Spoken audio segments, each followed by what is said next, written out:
अस्सलाम वालेकुम नाजरीन। फौजी अदालतों का मामला सेनेट से भी क्लियर हो गया। आज बिल पास कर दिया गया है। अब सदर साहब के दस्तखत चाहिए फौजी अदालतों में तोसी के लिए for another 2 years।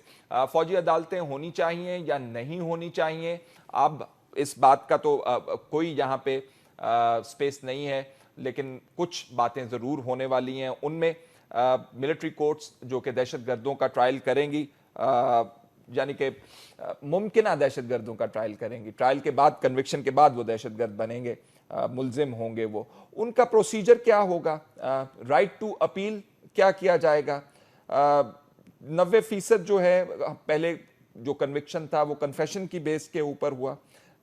Regular courts जो हैं इस मामले से रिडंडेंट हो गए, जो हमारी अदालतें हैं उनका क्या मामला बनेगा, इस हवाले से कुछ बातें करना चाहते हैं। हमारे साथ इस वक्त साबिक attorney general of Pakistan Irfan Qadir साहब और सीनियर तज्जियाकार major general retired Ejaz Awan साहब मौजूद हैं, उनसे गुफ्तगू करेंगे। मैं जनरल साहब आपसे जानना चाहता हूं, बहुत कुछ छपा मिलिट्री कोर्ट्स के हवाले से, फौजी अदालतों के हवाले से। एक बात ये भी छपी कि जो ट्रायल होता है और वो मुशाहिदे की बात है, उसमें एक्सेस नहीं है, मीडिया का भी एक्सेस नहीं है। तो ट्रांसपेरेंसी का एलिमेंट लाने के लिए आपके ख्याल में बिल के अंदर कोई चीज मौजूद होनी चाहिए थी, या जैसे चल रहा था वैसे चलने दिया जाए? जल साहब। Faisal, thank you very much. पहले तो देखें, हमें बहसियत कौम इस बात को एक्सेप्ट करना चाहिए कि वो जंग जो हम 15 बरस से लड़ रहे हैं जी, उसमें एक मखसूस किस्म की माइंड सेट है जिनके खिलाफ बहसियत कौम हम जंग लड़ रहे हैं। कुछ 60,000 पाकिस्तानी अपनी जानों से हाथ धो बैठे हैं, शहीद हो चुके हैं, और इन क्रिमिनल्स के ट्रायल के लिए हमारा जुडिशियल सिस्टम, हमारा एविडेंस एक्ट, हमारा विटनेसेस प्रोटेक्शन एक्ट, हमारा जुडिशरी के जजेस के तहफ़्फ़ुज़ की जमानत और कवानीन ने इस फ्लॉ को या इस वैक्यूम को फिल नहीं किया, जिसकी वजह से हमें मिलिट्री कोर्ट्स बनानी पड़ रही हैं। स्पीडी ट्रायल नहीं हो सकते, लोग आकर गवाही नहीं देना चाहते, जजेस को धमकियां दी जाती हैं। तो ये वो फ्लॉज हैं जो 15 बरस से इस जंग में होने के बावजूद फिल नहीं किए गए, जिसकी वजह से जरूरत पड़ी 2 साल पहले भी मिलिट्री कोर्ट्स की, और आज फिर हमें ये जरूरत पड़ रही है।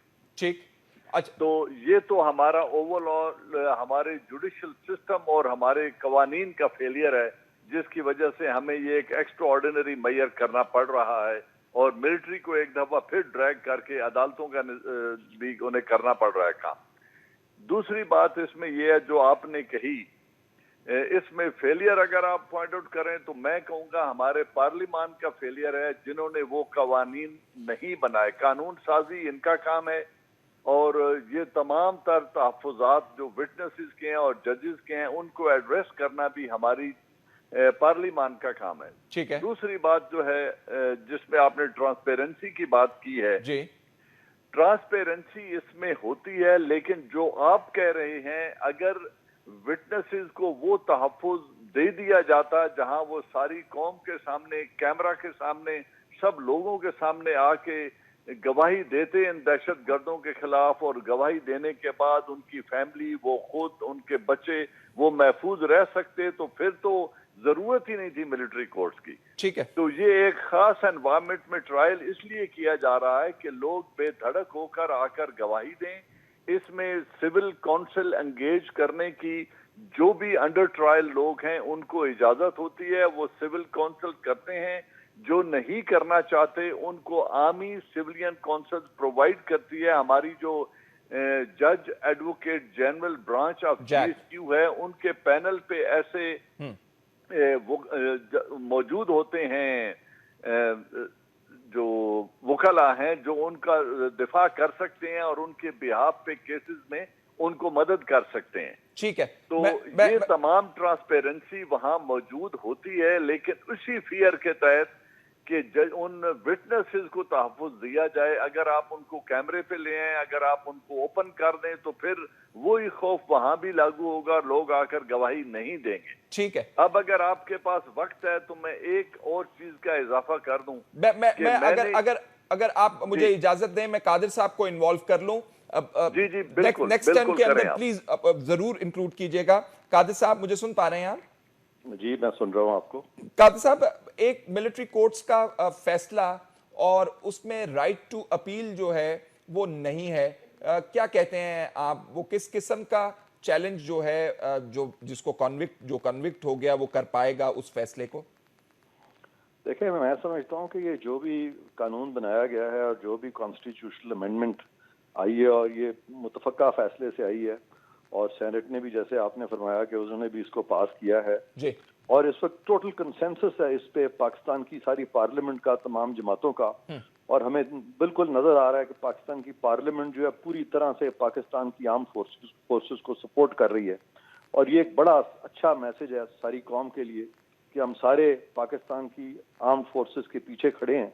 फंडामेंटल्स तो नहीं इग्नोर होने चाहिए ना कादिर साहब। कुर्बानियां, जैसे जनरल साहब ने कहा, वो पाकिस्तान की आर्म फोर्सेस की हैं। पाकिस्तान की आर्मी जो है वो सबसे बड़ी स्टेक होल्डर है सारी चीज में, और इसलिए उनको फैसिलिटेट करना कि वो अपने तरीके से और जल्दी से ये मामला जो है इनको पाया तकमील को पहुंचाएं, ये बहुत अच्छी बात है। और फॉर वंस मैं समझता हूं कि जुडिशरी भी अब हर्डल्स नहीं क्रिएट कर रही, वो फ्रिक्शन नहीं क्रिएट कर रही जो कि चौधरी कोर्ट के जमाने में क्रिएट की जा रही थे इस तरह के मामलात में, क्योंकि जुडिशरी को भी अपने आप को हम करना पड़ेगा कौम की एस्पिरेशन से, और पार्लियामेंट को भी उनको रिस्पेक्ट देनी होगी, और इसी तरह से पाकिस्तान की आर्म फोर्सेस जो हैं उनके रास्ते में भी फ्रिक्शन नहीं क्रिएट करनी चाहिए उनको। और ये जिस तरह जनरल साहब से मैं बिल्कुल एग्री करता हूं कि जब तक तो ये मिलिट्री कोर्ट्स नहीं बन रहे थे तब तक कोर्ट्स की जो एनफोर्समेंट थी टेररिज्म के खिलाफ, उसमें एक किस्म की एक वीकनेस थी और ये एक फेलियर था हमारे कोर्ट सिस्टम का। लेकिन अब उस चीज को ओवरकम करने के लिए ये बनाए गए हैं, और ये मैं समझता हूँ बड़ी खुशआइंद चीज है। और अब नजर आ रहा है कि सारा पाकिस्तान जो है इस पे मुत्तफिक है और एक पेज पे है, इसलिए आर्म फोर्सेस के लिए ये बहुत ही एक अच्छी चीज है कि वो अब इस नासूर को जड़ से उखाड़ फेंकेंगे इंशाल्लाह। अच्छा, अब आपके ख्याल में ये इख्तियारात मिलिट्री कोर्ट्स बनने से दहशतगर्दी को जड़ में उखाड़ने से मदद भी मिलेगी, लेकिन मैं फंडामेंटल्स की कादिर साहब बात कर रहा था कि जो system of criminal justice system के अंदर पूरी दुनिया के अंदर फंडामेंटल्स राइज हैं, for example right to appeal, अगर वो भी फ्लॉज जो हैं मुकम्मल तौर पे रिमूव कर दिए जाते तो हम ये भी बात ना कर रहे होते यहाँ पे बैठ के। देखें, यहाँ कोई फ्लॉज इस तरह के नहीं है, बल्कि अगर फ्लॉज हैं तो वो सुओ मोटो ज्यूरिसडिक्शन में है, जहाँ हजारों लोगों के खिलाफ फैसले आ चुके हैं और उनको सुना ही नहीं गया, और सुप्रीम कोर्ट जजमेंट्स पे जजमेंट्स दिए जा रहे हैं कि उनको सुनने की जरूरत ही नहीं। मैं तो हैरान हो गया हूँ, अभी मैंने लेटली कुछ केसेस पढ़े हैं, एंड आई एम शॉक्ड, और मुझे अफसोस होता है, बिल्कुल नदामत होती है कि हम लोग जो हैं आज इतनी सिविलाइज्ड सोसाइटी में, इस दुनिया में जहाँ पे कि बड़ी प्रोग्रेसिव वर्ल्ड है, वहाँ पे हम बगैर सुने हुए लोगों के खिलाफ आज भी फैसले दे रहे हैं। तो हम जहाँ इतने कंसर्न हैं टेररिस्ट के बारे में, रेपिस्ट के बारे में, डिकॉइट्स के बारे में, कि उनको तमाम राइट्स, और यहाँ पे तमाम राइट्स हैं, जैसे जनरल साहब फरमा रहे थे कि ना सिर्फ कि यहाँ ट्रायल होगा बल्कि राइट टू लॉयर भी है। सुप्रीम कोर्ट में तो पाकिस्तान के आज राइट टू लॉयर भी नहीं है। 184(3) की जब ज्यूरिसडिक्शन एक्सरसाइज करते हैं तो कहते हैं सुनने की भी जरूरत नहीं है, राइट टू लॉयर भी नहीं है। तो लिहाजा ये कादिर साहब, मैं भी, आपने मुझे भी हैरान कर दिया, आपने मुझे भी हैरान कर दिया है। वो केस का कोई हवाला है जिसकी आप बात कर रहे हैं? हवाला है, सुने। सबसे पहला केस तो ये है 184(3) का, जहाँ पे कि उन्होंने 100 जज निकाल दिए थे सुपीरियर कोर्ट के और कहा था कि उनको सुनना जरूरी नहीं है। उसके बाद दूसरा फैसला एनआरओ केस का आया, 8000 लोगों को के खिलाफ फैसला हो गया और उनको किसी को नहीं सुना गया, जबकि ये बात भी मैंने की थी वहां पे कि उनको भी सुनो, उनको नहीं सुना गया, 8000 लोगों को नहीं सुना गया। फिर बहुत सारे ब्यूरोक्रेटिक अपॉइंटमेंट्स थी जिनमें के जो अफेक्टेड ऑफिसर्स, ये आज सुप्रीम कोर्ट का फैसला आया जिसमें कोई 120 के करीब उन्होंने पुलिस वालों को डिमोट कर दिया गया है। तो आपके ख्याल में वो भी सुनना जरूरी था, क्योंकि पैमाना डिफरेंट अप्लाई किया गया था, कहा गया था कि जो ओथ दी गई थी वो ठीक नहीं थी, डोगर कोर्ट की ओथ थी, इसलिए उसको उन्होंने स्ट्राइक डाउन कर दिया था तमाम अपॉइंटमेंट्स। आज आया फैसला, ये कौन सा फैसला? नहीं जी, मैं, आप जो जजेस की बात कर रहे हैं, मैं वो डोगर कोर्ट जो था ना, वो सारे जजेस कॉन्स्टिट्यूशनल थे। ये तो पीसीओ जजेस थे जिन्होंने ये फैसला दिया उन लोगों के खिलाफ जो कि एक मुंतखब हुकूमत रिस्टोर्ड जजेस थे कादिर साहब, जिसमें वुकला की बहुत बड़ी बरादरी शामिल थी, बाद में सियासी जमातें शामिल हो गई। और वो वुकला की जो तहरीक चली थी वो आप सबके सामने है, वो तो उनके लीडरान तो छुपते फिर रहे हैं अब।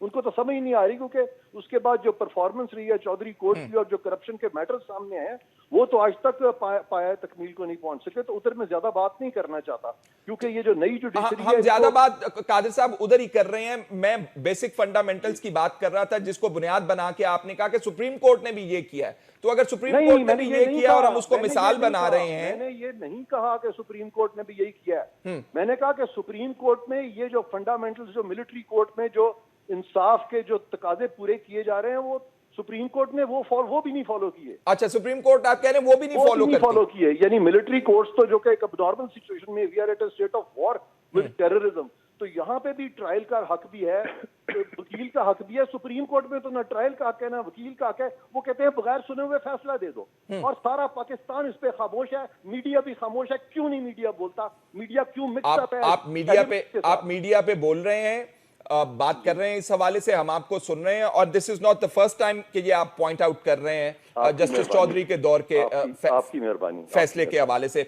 इजाज अवान साहब, जो आप पहले तो आप ऐड कर लीजिए जो आप कहना चाह रहे थे, फिर हम इसको आगे मैं चलता हूं। इजाज साहब। हाँ, मैं जो बात करना चाह रहा था वो ये है कि मैंने सवात ऑपरेशंस को लीड किया है, अपने डिवीजन को कमांड किया है, और उस जंग के दौरान जब मैंने सिविल सोसाइटी से राब्ता किया और उनको कहा कि ये जो दहशतगर्द हैं इनकी आप निशानदेही क्यों नहीं करते, आप हमें बताएं, ताकि क्योंकि हमारे लिए फ्रेंड एंड फो की शनाख्त जो है, दुश्मन और दोस्त की शनाख्त, वो एक मसला है। जब तक आदमी हमला आवर ना हो, हम किसी शलवार कमीज या दाढ़ी वाले आदमी पे हमला तो फौज नहीं कर सकती जब तक कोई एग्रेसिव एक्शन ना ले। लेकिन आप लोग तो इनको पहचानते हैं कि दहशतगर्द कौन है, तो आप लोग मुझसे बात क्यों नहीं करते? आप इनके नंबर हमारे साथ शेयर करें और इनको शनाख्त। तो उन्होंने जो जवाब दिया, उन्होंने कहा सर आपने तो ऑपरेशन करके साल बाद वापस चले जाना है, हमारी दुश्मनियां चलती हैं नस्लों में, अगर हम इनके खिलाफ गवाही देंगे या निशानदेही करेंगे तो साल बाद नहीं, हो सकता है 10 साल बाद मेरे बेटे से ये बदले दिया जाए कि इन्होंने हमारे भाई की निशानदेही की थी। ठीक। तो मैं कहना ये चाह रहा हूं कि जहां अदम तहफ्फुज की ये हालत हो कि लोग गवाही देने से डरते हों, पॉइंट आउट करने से डरते हों, तो फिर स्पेशल सर्कमस्टांसेस में, एक एक्स्ट्रा ऑर्डिनरी सिचुएशन में एक्स्ट्रा ऑर्डिनरी मेजर्स लेने पड़ते हैं। और ये जो ट्रायल किए जा रहे हैं वो एनवायरमेंट प्रोटेक्टेड है, लेकिन वहां किसी की हक तलफी नहीं हो रही, सिविल राइट इनको मिलते हैं। और जो मिलिट्री कोर्ट डिसीजन देती है, उस डिसीजन को हाई कोर्ट और सुप्रीम कोर्ट में रिव्यू किया जाता है। वो रिव्यू करने के बाद फिर उनको अपील का हक है प्रेसिडेंट ऑफ पाकिस्तान के बाद, और जब वो अपील का हक भी खो बैठते हैं, मतलब उसकी अपील टर्न डाउन हो जाती है, रिव्यू में भी उनको मुजरिम गर्दान दिया जाता है, तो फिर जाके सजा पे अमल होता है। ठीक है, तो कोई फंडामेंटल राइट्स उस सेंस में वायलेट नहीं हो रहे। जल साहब, वो अपील में और रिव्यू में बहुत ज्यादा डिफरेंस है, मार्जिन बहुत नैरो होता है रिव्यू के अंदर, अपील के अंदर मार्जिन बड़ा होता है। इरफान कादिर साहब वुड अंडरस्टैंड, और वो डिस्टिंक्शन ड्रॉ भी हम करवाना चाहेंगे उनसे। आप ये बताइए, अपील में फिर वही अदम तहफ्फुज आ जाता है ना जजेस और विटनेसेस का, कि अगर अपील में फिर वही गवाहान दोबारा पेश होने हैं और उन्होंने सामने आ जाना है तो लोग नहीं आएंगे। ठीक है जज, मुझे जल साहब ये बताइएगा, ये जो बात की इरफान कादिर साहब ने कि दहशतगर्दी को जड़ से उखाड़ने में मदद मिलेगी मिलिट्री कोर्ट से, क्या कहते हैं आप? बिल्कुल यकीनन, ये हम तो उस वक्त भी यही शोर मचा रहे थे कि मिलिट्री ऑपरेशंस को जुडिशियल बैकिंग दें। जब तक जुडिशियल बैकिंग नहीं होगी तो ये पाए तकमील पे ऑपरेशन नहीं पहुंचेंगे। और इस वक्त भी जो सैकड़ों दहशतगर्द जेलों में बंद हैं, उनका मसला ही यही आ रहा है कि उनको अगर आप खुदा ना खास्ता एक्स्ट्रा जुडिशियल करते हैं तो वो एक मुजरिमाना हरकत है, और कोई भी डिसिप्लिन्ड आर्मी दुनिया की ऐसा नहीं करती, ना हम पाकिस्तान आर्मी में इसकी इजाजत देते हैं, क्योंकि हम एक आर्म फोर्सेस के सोल्जर को क्रिमिनल नहीं बनाना चाहते। ठीक है। और इसका जो इफेक्ट है वो बहुत बुरा होता है डिसिप्लिन ऑफ आर्म फोर्सेस पे। इसलिए उन कैदियों को हम चाहते हैं कि एक जुडिशियल प्रोसेस के तहत सजा हो, और कॉम्बैट में जो मारा जाए वो अलग बात है। ठीक है कादिर साहब, ऑपरेशन को बैक जब जुडिशियल बैकिंग होगी तो इंशाअल्लाह ये लोग भी कैफरे किरदार को पहुंचेंगे और कौम को इस जो अफरीत है दहशतगर्दी का, इसको निजात मिलेगी इंशाल्लाह। कादिर साहब, अब मुख्तसर, मेरे पास टाइम खत्म हो गया, फिर भी आई एम एक्सटेंडिंग इट, मुख्तसरन मुझे बताइएगा, मिलिट्री कोर्ट्स अब एस्टेब्लिश हो गए। पिछली दफा जब 2 साल के लिए आए थे तो हुकूमत ने कहा था कि जी ये हम रिफॉर्म्स ले आएंगे तो क्रिमिनल जस्टिस सिस्टम तो ठीक हो जाएगा, तो फिर मिलिट्री कोर्ट्स की जरूरत नहीं रहेगी। अब 2 साल बाद भी हम फिर यही बात कर रहे होंगे, आपका क्या अंदाजा है, या रिफॉर्म्स आपको नजर होते हुए आ रहे हैं? मुख्तसर, मेरे पास टाइम नहीं है। देखें, ये जो तब्दीली है ये भी तो एक किस्म का रिफॉर्म है ना, कि ये मामले जो हैं वो मिलिट्री कोर्ट्स को दिए गए हैं, क्योंकि पाकिस्तान की जो सबसे ज्यादा मुनज़्ज़म, डिसिप्लिन, रेजिमेंटेड जो फोर्स है वो तो हमारी आर्म फोर्सेस है, हमारी पाकिस्तान की आर्मी है।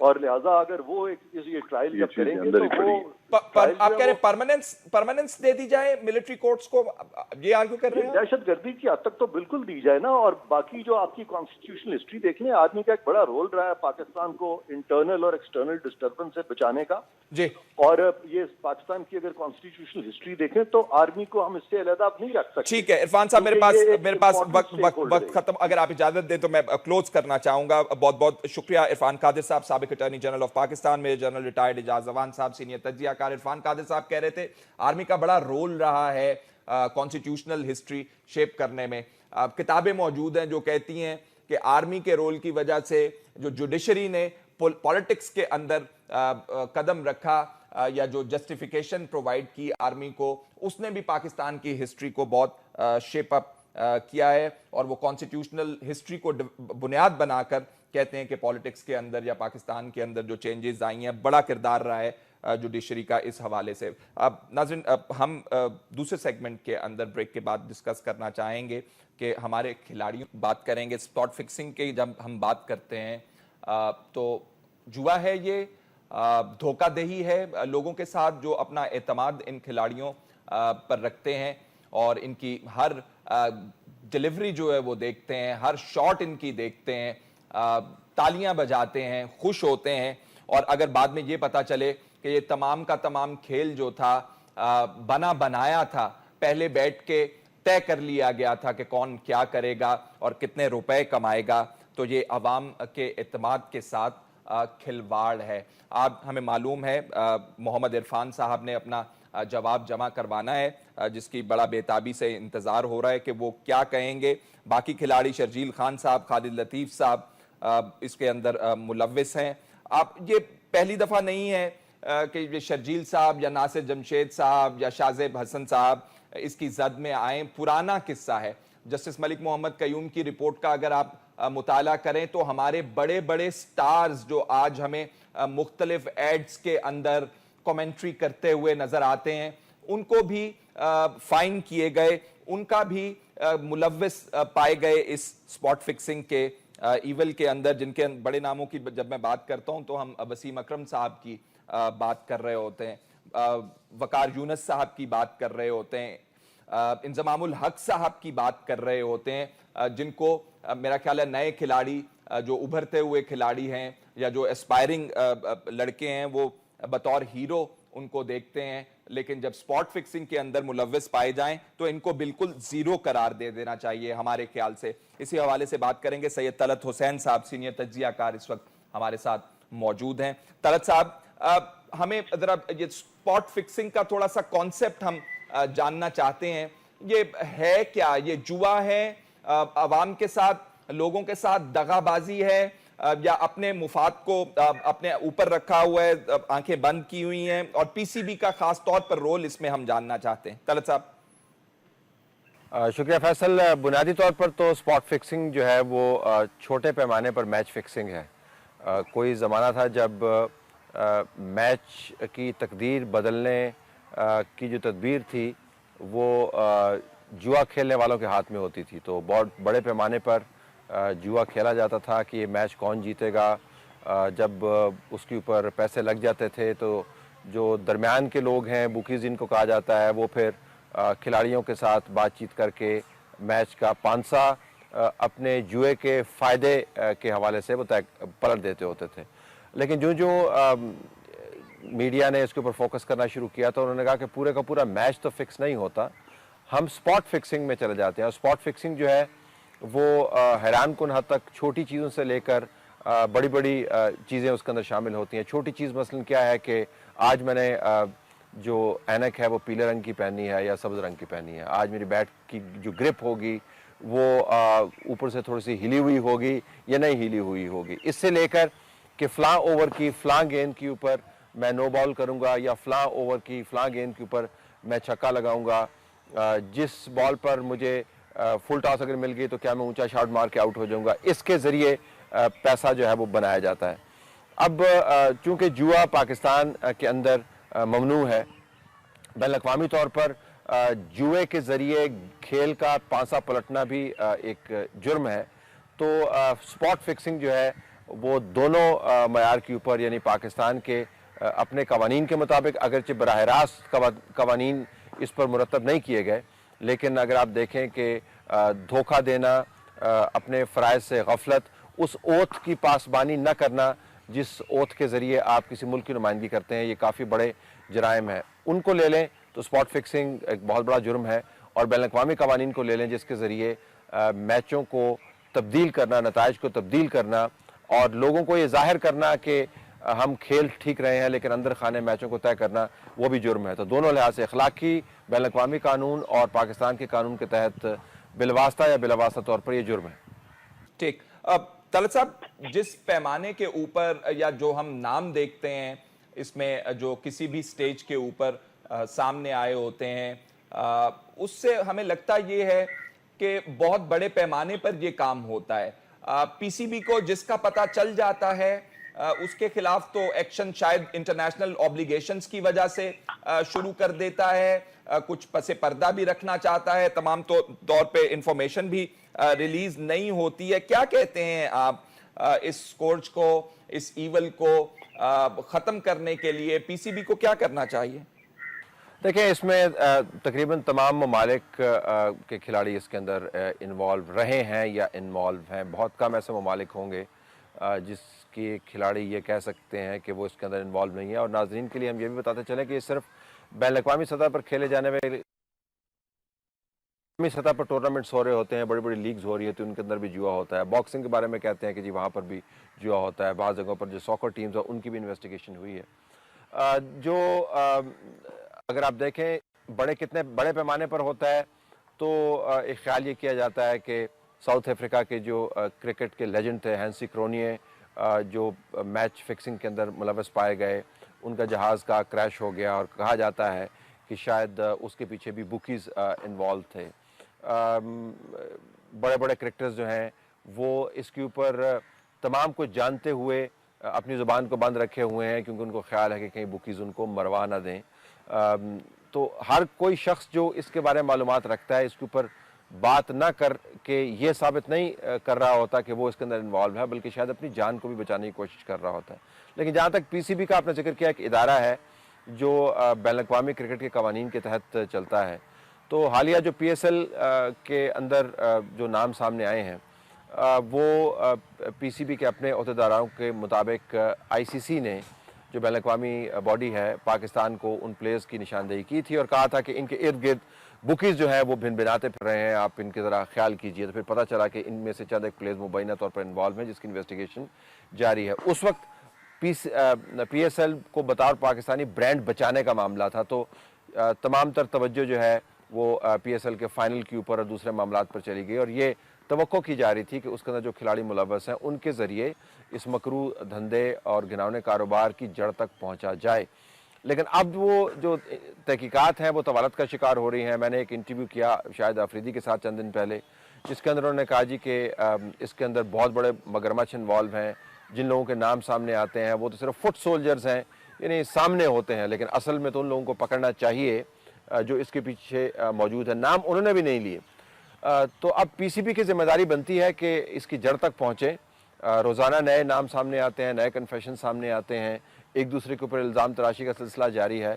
तो इस मामले को कानूनी और आइनी तौर पर ख़त्म करने की ज़रूरत है बानतीजा साबित करके, वरना फिर ये मामला चलता रहेगा, तोहमतें बढ़ती रहेंगी और लोगों के जहन में शक जो है वो घर करता चला जाएगा और क्रिकेट की साख मुतासर होगी।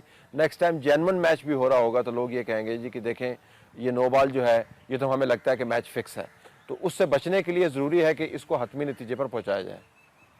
ये तलत साहब, हम ये भी जानना चाहेंगे कि जो खिलाड़ी मुलव्वस पाए जाते हैं, कुछ को तो खाली जुर्माना करके, मलिक कयूम साहब की जो इंक्वायरी रिपोर्ट आई थी उसके बाद जुर्माना करके छोड़ दिया गया, तो क्या हमें मिसाल बनानी चाहिए इन खिलाड़ियों की, या जैसे हमने मोहम्मद आमिर को वेलकम किया उनकी सजा पूरी होने के बाद, उसी तरह दूसरे खिलाड़ियों को भी ट्रीट किया जाए? क्योंकि अगर आप इसको मुकम्मल तौर पर फुल स्टॉप नहीं लगाएंगे तो खिलाड़ी वापस आते जाएंगे, कहेंगे पैसा हम बना लेते हैं, सजा भुगत लेते हैं, वापस आके फिर क्रिकेट खेलेंगे।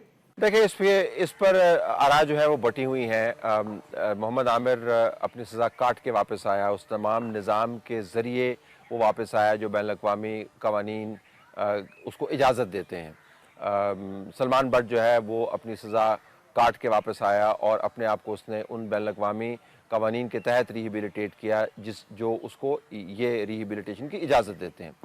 तो ये तो कानूनी पहलू जहाँ तक जिसका ताल्लुक है, और मोहम्मद आमिर ज़ाहिर पाकिस्तान से बाहर भी खेल के आया है, इंग्लैंड में खेल के आया है, तो उसको पता है, ऑस्ट्रेलिया में खेल के आया है उसको, तो वो एक तरह से नई प्रोडक्ट के तौर पर सामने आया है, अगरचे माजी उसका यकीनन उसके साथ साथ घूमता है।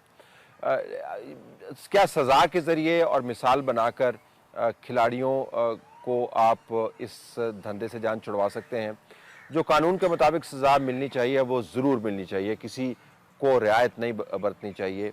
अगर हमने खिलाड़ियों को मुकम्मल तौर पर बैन करना है तो यकीनन उसके मुताबिक कवानीन बना के आप उनको बैन कर दें। लेकिन आप ये भी फैसला देखें कि क्या मोहम्मद आमिर और सलमान बट और आसिफ की जो बैनुल अक़वामी तौर पर बेइज्जती हुई थी वो बहुत बड़ी सज़ा से भी ज़्यादा वज़नी है? क्या उस तमाम वाक़े ने जिसने मुल्क व कौम की बदनामी की, इन प्लेयर्स के ख़ानदान को इतनी तकलीफ़ से गुजारा, इन तमाम मामलात को उभार कर सामने लेके आया, वो जो कंट्रोवर्सी थी, तो क्या उसने जो नए मुबैना तौर पर स्पॉट फिक्सिंग में लोग हैं उनको उस वाक़े ने कोई तरबियत दी? बिल्कुल तरबियत नहीं दी। अब आपको नए नाम सामने मिल रहे हैं, तो सिर्फ सज़ा के ज़रिए आप लोगों के लिए मिसाल कायम नहीं कर सकते। पैसा इसके अंदर बहुत ज़्यादा इन्वॉल्व है, तो आपको मुख्तलिफ लेवल पर फिल्टर्स लाने होंगे। सबसे पहले तो आपको इस निज़ाम का जो तरीक़ाकार है वो डिटेक्ट करना होगा। लिहाजा मैंने एक ट्वीट के ज़रिए ये कहा था कि इसके अंदर ISI को भी इन्वॉल्व करना चाहिए, इंटेलिजेंस ब्यूरो को भी इन्वॉल्व करना चाहिए, ताकि तहकीक हो के पता चले कि तमाम निज़ाम काम किस तरह कर रहा है, जहाँ पर पाकिस्तानी प्लेयर्स को फंसाया जाता है या वो खुद फंस जाते हैं। दूसरा ये कि जिन जो एंटी करप्शन के इदारे हैं या जो यूनिट्स लगे हुए हैं प्लेयर्स के साथ, उनको मौसर बनाने की ज़रूरत है। और तीसरे लेवल पर सज़ाओं को भी बढ़ाने की ज़रूरत है। आप कभी भी इस लानत से मुकम्मल तौर पर अपने आप को बचा नहीं सकेंगे। ऑड बॉल आपको मिलता रहेगा, लेकिन जो प्रीमियर लेवल है पाकिस्तान का, PSL है, पाकिस्तान की कायद आज़म ट्रॉफ़ी है, पाकिस्तान की टेस्ट क्रिकेट है, T20 है या ODIs हैं, उस लेवल के ऊपर ज़ीरो टॉलरेंस की पॉलिसी अगर आप अपनाएं तो नतीजा खेज साबित होगी।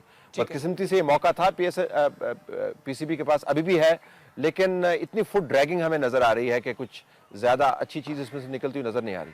ठीक, तलत साहब, इसका एक दूसरा शायद रुख भी मौजूद है, और वो बुकीज़ की सूरत में। हाल ही में आपने एक बड़ी जमात से मुंसलिक एक साहब सियासतदान जो हैं उनके ऊपर भी इल्ज़ाम आया कि वो बुक रखे हुए हैं लाहौर के अंदर, और इसी तरह के और किरदारों के हवाले से भी हम गुफ्तगू करते रहते हैं ऑफ द रिकॉर्ड, वो लेकिन मौजूद हैं ऐसे किरदार, उनके हवाले से क्या कहते हैं आप? क्या करना चाहिए PCB को, या फिर लॉ जो इम्प्लीमेंट करते हैं इदारे, लॉ इन्फोर्समेंट एजेंसीज को, उनका क्या करना चाहिए? देखिए, वो नाम मैंने भी सुने हैं, मेरे पास तो शवाहिद नहीं है। अगर जिन लोगों के पास शवाहिद हैं, मेरे ख्याल में उनको वो शवाहिद के साथ बात करनी चाहिए। ये वतीरा बन गया है कि आपने किसी के ऊपर जो है वो ब्लास्फेमी का फतवा लगा दिया। अगर आजकल हवा चल रही है मैच फिक्सिंग की, तो मैच फिक्सिंग का फतवा लगा दिया। हो सकता है हो, मुझे इल्म नहीं है, मेरे पास मालूमात नहीं है, हो सकता है ना हो। तो अगर लोगों के पास मालूमात है जो इल्ज़ाम लगा रहे हैं, तो उनको मालूमात सामने लानी चाहिए और हतमी तौर पर ये प्रूव करना चाहिए। कोई ना कोई ऐसा कमीशन बनना चाहिए, बॉडी बननी चाहिए जिसके सामने ये तमाम मालूमात सामने लाई जा सकें। लेकिन ये भी एक सितम ज़रीफ़ी है कि जो कल जिनके रजिस्टर चलते थे, जिसके ज़रिए जुआ खेला जाता था, आज वो बाज़मीर बनकर दावे करते हुए नज़र आते हैं। जिनके अपने दामन दागदार मुबैना तौर पर रहे हैं, वो आजकल आपको बता रहे होते हैं कि जी किस तरीके से जुए को इरेडिकेट करना चाहिए। बड़े बड़े किरदार हैं जिनके नाम आए हैं तनाज़ुर के अंदर, वो आज आपके बहुत बड़े बड़े एक्सपर्ट्स बन के बैठे हुए हैं। तो इस वजह से मैं कहता हूं कि इसकी तहकीकात करनी चाहिए, जड़ तक पहुंचना चाहिए और फिर नाम लेने चाहिए और तमाम नाम लेने चाहिए जो सामने आए, चाहे वो मैच फिक्सिंग के अंदर इन्वॉल्व है, स्पॉट फिक्सिंग के अंदर इन्वॉल्व हैं, इस किस्म के जितने क्राइम है जिसके ज़रिए खेल को ख़राब किया जाता है और साख को नुकसान पहुंचाया जाता है, मालूमात के साथ उसके ऊपर सख्ती करनी चाहिए और ज़ीरो टॉलरेंस अपनानी चाहिए। तलत हुसैन साहब, सीनियर तज्जियाकार, बहुत बहुत शुक्रिया आपका, आपने हमें अपनी कीमती राय से नवाजा। नाजरीन, एक मेरा ख्याल है भारी जिम्मेदारी जो है वो खुद क्रिकेटर पर भी आयद होती है, आवाम का एतमाद उसको ठेस पहुंचानी, और मेरा ख्याल है सबसे बढ़कर जो क्रिकेट की पाकिस्तान के अंदर अफजाइश का मामला है वो भी डैमेज हो रहा है। जो यंगस्टर देखते हैं हु लुक अप टू दम, वो डिसहार्ट होते होंगे कि पाकिस्तान के ऐसे प्लेयर्स जो हीरो गर्दाने जाते हैं वो भी जुए में कभी ना कभी मुलव्विस रहे हैं। नेक्स्ट सेगमेंट में हम बात करने जा रहे हैं भारत के अंदर शिद्दत पसंद जो हैं जिना हाउस के दर पे हैं, क्यों ऐसा हो रहा है, इस पे बात करेंगे। नाजरीन, भारत से जो हमें खबरें मिल रही हैं जिना हाउस के हवाले से कुछ इत्मीनान बख्श नहीं है। आवाज़ें आ रही हैं कि गिरा दिया जाए जिना हाउस, वहाँ से रिमूव कर दिया जाए, इसको किसी और बिल्डिंग की शक्ल सूरत दे दी जाए। क्यों ऐसा हो रहा है जबकि पाकिस्तान जिना हाउस के हवाले से क्लेम भी कर रहा है कि ये प्रॉपर्टी जो है इस पे पाकिस्तान का हक है, क्योंकि ये कायद आज़म मोहम्मद अली जिना साहब के ज़ेरे इस्तेमाल रही, और एक रेवरेंस का, एक इज़्ज़त का नाता भी इससे जुड़ा हुआ है। और ऐसी जगह जो इज़्ज़त और एहतराम के नाते से इंसानों के साथ, मैं मज़हब का नाम नहीं ले रहा, मैं इंसानों के हवाले से बात करता हूँ, जुड़ी होती हैं, उनकी बेहुरमती वैसे ही दुनिया के अंदर जायज़ नहीं हो। वो बाबरी मस्जिद हो, वो गुरुद्वारा हो, वो पाकिस्तान में हो, वो या इंडिया में हो, किसी के पास ऐसा कोई जस्टिफिकेशन या इख्तियार नहीं है कि उसको गिरा दिया जाए, शहीद कर दिया जाए या बेहुरमती की जाए। हम इस हवाले से बात करेंगे। हमारे साथ इस वक्त मौजूद हैं नफीस ज़करिया साहब, तर्जुमान दफ्तर खारजा। टेलीफोन लाइन पर हमें ज्वाइन कर रहे हैं इंडिया से डॉक्टर वेद प्रताप वेदक साहब, चेयरमैन हैं council of Indian foreign policy के। मैं नफीस ज़करिया साहब आपसे जानना चाहता हूं लीगल स्टेटस के हवाले से जिना हाउस जो मुंबई में मौजूद है। ज़करिया साहब। जी, अस्सलाम वालेकुम। वालेकुम अस्सलाम। देखें, ये जिना हाउस जो है वो बानिया पाकिस्तान की प्रॉपर्टी है जी, कायद आज़म की, और इसके ऊपर जो है हमने कई सालों से इंडियन गवर्नमेंट को अप्रोच की भी है कि ये हमारे हवाले किया जाए ताकि ये हम अपने इस्तेमाल में ला सकते हैं। और इस सिलसिले में जो है कई अदवार में मुख्तलिफ हुकूमतों ने जो वहाँ पे थे हुकूमत में, उन्होंने हमेशा पॉलिटिकल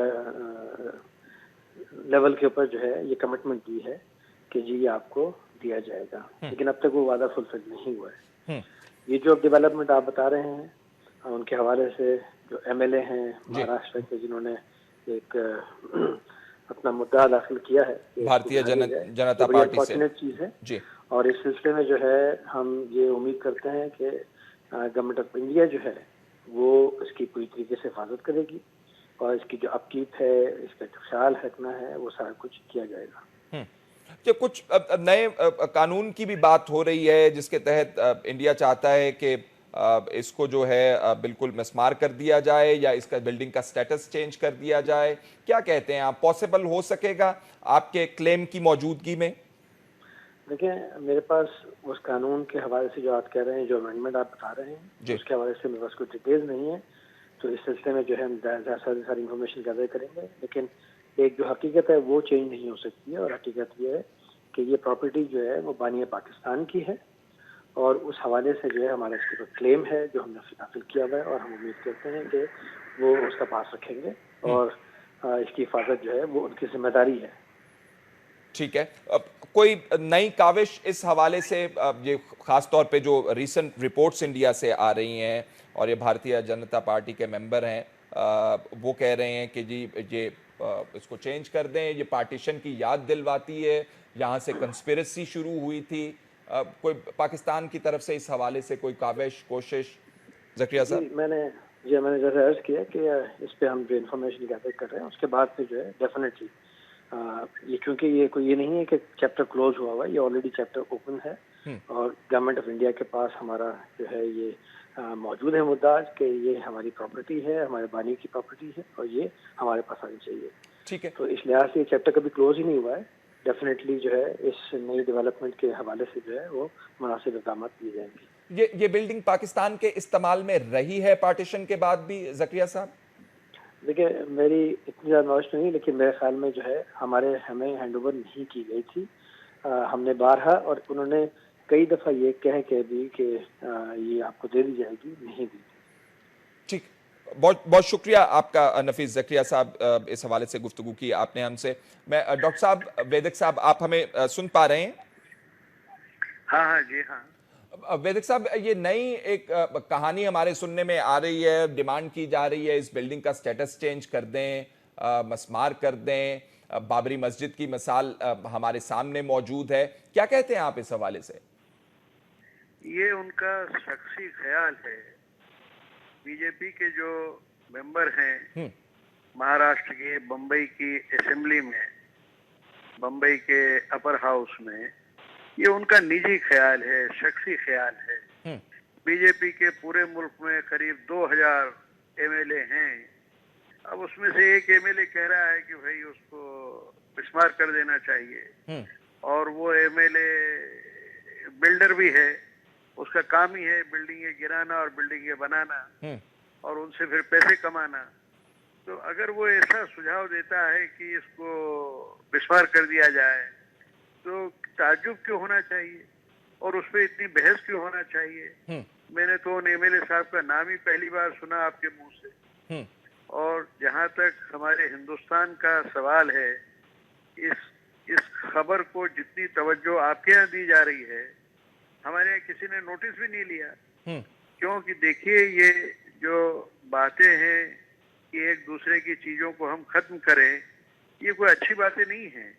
बल्कि मैं तो जब पहली बार कराची गया जी, तो हमारे दोस्त हैं ब्रजरतन मोहता जी की हवेली में जिन्ना साहब रहते थे, और मोहता जी के वालिद शिवरतन जी मोहता जिन्ना साहब के बड़े जिगरी दोस्तों में से थे।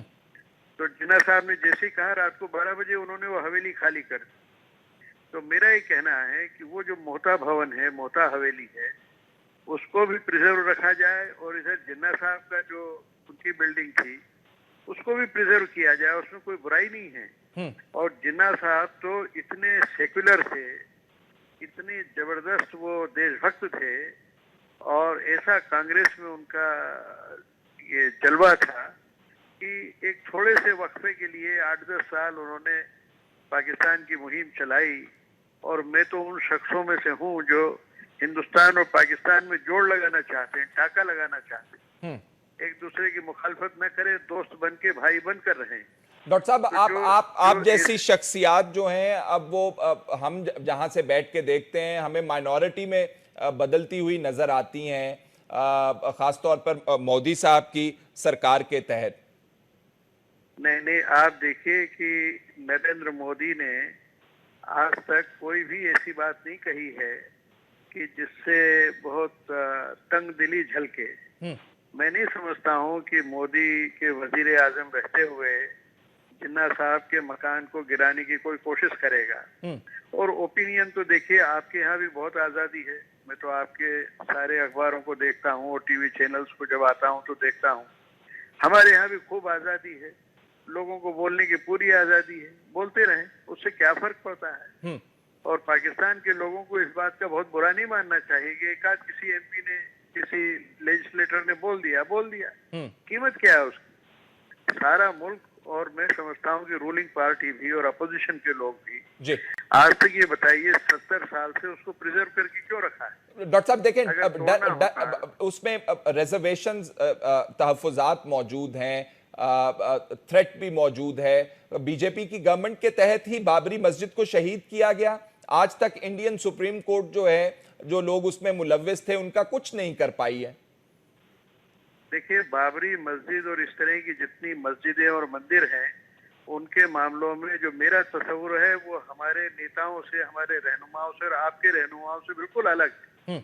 मैं ये कहता हूँ कि ये जो मस्जिदें गिराई गई हैं, बाबर ने जितनी मस्जिदें गिराए, जितने मंदिर गिराए हैं, उससे ज्यादा उन्होंने मस्जिदें गिराई। आप खुशहाल खान खट्टक की शायरी पढ़िए पठानों की। और मैं तो काबुल में रहा हूँ, तो मुगल बादशाह जो बाहर से आए थे, उनका इस्लाम से क्या लेना देना था? मुसलमान लोग इसको अपनी बात क्यों मानते हैं? वो तो एक बाहर के मुल्क से आया हुआ आदमी काबिज होना चाहता है दूसरों पर, तो अगर उसकी मस्जिद के गिराने से उसकी बात बनती है तो मस्जिद गिरा देगा, मंदिर को गिराने से बनती है तो मंदिर गिरा देगा, औरतों पे जुल्म करने से बनती है तो उन औरतों को बेइज्जत कर देगा। इसको मजहब से नहीं जोड़ना चाहिए। ये मामला देशी और विदेशी का है, देशी और परदेशी का है। इसलिए मैं समझता हूँ, मैं अपने मुसलमान भाइयों को हिंदुस्तान में कहता हूँ कि जहाँ मंदिरों को तोड़ के मस्जिद बनाई गई है या मस्जिदों को तोड़ा गया है, उसको आप ये मत समझिए कि ये इस्लाम के प्रचार के लिए हो रहा है या हिंदुइज्म के प्रचार के लिए हो रहा है। ये लड़ाई है एक अपना जोर आजमाइश की लड़ाई है, वर्चस्व की लड़ाई है, जोर आजमाई की लड़ाई है। डॉक्टर साहब, तो हमें थोड़ा सा, हमें यहाँ पे बैठ के भारत के अंदर मामलात थोड़े से मुख्तलिफ नजर आते हैं। उसकी वजह क्या है? उसकी वजह ये है, हाल ही में गुजरात का इंसिडेंट भी हमने दोबारा देख लिया, और नरेंद्र मोदी साहब के हवाले से जब हम बात करते हैं तो गुजरात वाला पस मंजर हम नहीं भूल। ये जो गोश्त खाने के हवाले से या जो अब नए स्लॉटर हाउस बंद किए जा रहे हैं, ये तमाम का ताल्लुक देशी या विदेशी होने से नहीं है डॉक्टर साहब। जी, हेलो जी, तो जी सुन पा रहे हैं मुझे? हाँ, आपको सुन रहा हूं जी। तो मैं कह रहा हूं कि ये तमाम जो हम मामलात देख रहे हैं नरेंद्र मोदी साहब की हुकूमत के तले, उसका ताल्लुक, इनका ताल्लुक तो नहीं है कि कोई देश से आया है या विदेश से आया है, बाहर का है या अंदर का है। इसका ताल्लुक तो हमें सरासर जो हिंदू एलिमेंट है उसको अपील करने से लगता है। जी, मैं आपको एक बात कहूं जी, कि हिंदुस्तान में जितने मुसलमान गोश्त खाते हैं उससे ज्यादा हिंदू गोश्त खाते हैं। ये जो गोश्तखोर है वो कोई इस्लाम की मोनोपोली नहीं है, मुसलमानों की मोनोपोली नहीं है। हमारे हिंदू ऊंची जात के कुछ हिंदुओं को छोड़कर बाकी सब गोश्त खाते हैं। मेरा अपना शख्सी ख्याल ये है कि सारी दुनिया को गोश्त खाना बंद कर देना चाहिए। ठीक है। और मैंने इस्लाम के बड़े बड़े उलेमाओं से पूछा कि अगर कोई मुसलमान गोश्त नहीं खाए तो क्या वो घटिया मुसलमान हो जाएगा? तो वो हंसने लगते हैं, बोले नहीं, कुरान शरीफ में कहीं ऐसा नहीं लिखा है। बिल्कुल, ये बात गोश्त खाने या सब्जी खाने के हवाले से नहीं है, बात रवैयों के हवाले से हम कर रहे हैं। और अब आपने खुद कहा मीडिया आजाद है, तो जिस किस्म की खबरें मिलती हैं, अभी अब हाल ही की में जो वाकया हुआ जिसमें स्कूल में बच्चों की लड़ाई हुई और उसके बाद जो मॉब इकट्ठा हुआ और जो घरों के ऊपर हमले हुए, तो मोदी साहब की सरकार के तले इन मामलात को हम बड़ा क्रिटिकली वॉच करते हैं। इसीलिए जिना रेजिडेंस के हवाले से भी हम आपसे गोश गुजार हैं, आपसे बात कर रहे हैं कि क्या असल में आप ठीक कह रहे हैं जी। देखो, आप जो इतनी आपको जो चिंता हो रही है ना, परवाह कर रहे हैं, आपकी परवाह बिल्कुल जायज है, मैं उसको गलत नहीं कह रहा हूँ, लेकिन उसको सही नजरिए से समझने की जरूरत है। इसे जो बूचड़ खाने बंद किए जा रहे हैं, जिन बूचड़ खानों को लीगल परमिशन मिली हुई है, जो साफ सुथरे रहते हैं, गंदगी नहीं रहती, बदबू नहीं फैलती, खून नहीं बहता, वो सब चलेंगे। और